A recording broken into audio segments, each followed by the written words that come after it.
Nabi watai pelebih urang beut. Tang-tang ke hana lebih orang lain, urang beut tak lebih. Bak tempat lain Nabi ke pelebih urang jihad, urang menjihad. Bak tempat lain kagak pelebih urang minta nafkah ke keluarga. Bak tempat lain kagak pelebih urang proken ibadat baca Quran tapi nyenang dijawab dia ulama pakan dia tak hadis-hadis Nabi dia tak baca tentang fadilah ilmu tentang hana lebih lain ilmu itu dia tak baca tentang fadilah orang minta nafkah ke keluarga coba sabo langkah gejaknya ngetulis pada jihad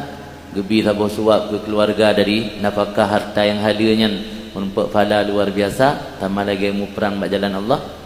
tentang hana lebih apa kalau lebih taknya nyenang jelaskan di ulama Nabi sira orang yang bijaksana gepegah haba menurut konteks menurut keadaan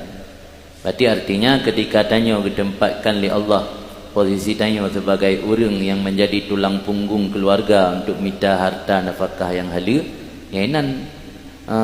amalan tanya yang paling utama yang peran tanya baik tak tuntut ilai ta'i lain karena tanya tengah ditempatkan oleh Allah sehingga ketika posisi tanya berubah tanya kaji ke orang alim menyampaikan ilmu ke masyarakat di perandanya nasrul ilmi kan perandanya bak bidang lain bak nasrul ilmi perandanya dalam tabuh hadis yang nana pernah dari Rasulullah mamburika fi syai'in falyalzamhu yang pernah dua buah teks na falyalzamhu na fayulazimhu taban di makna ya. Orang yang kagak berkahi oleh Allah bak sesuatu maka dimulazamah ia akannya sesuatu. Artinya tanya dia pubut tabuh but meri na keberkahan inan nyambek tarhak lain karena inan gebi keberkahan oleh Allah. Gi mulazamah Nabi. Orangnya dak kalan le urang ngerhet jatuh gara-gara gelingke bak yang kan buat ro. Maknanya dari urang isikan mekat, dari nekkan mekat. Dan napeng nan laba jak waji ngan pengyan buka rumah empengyan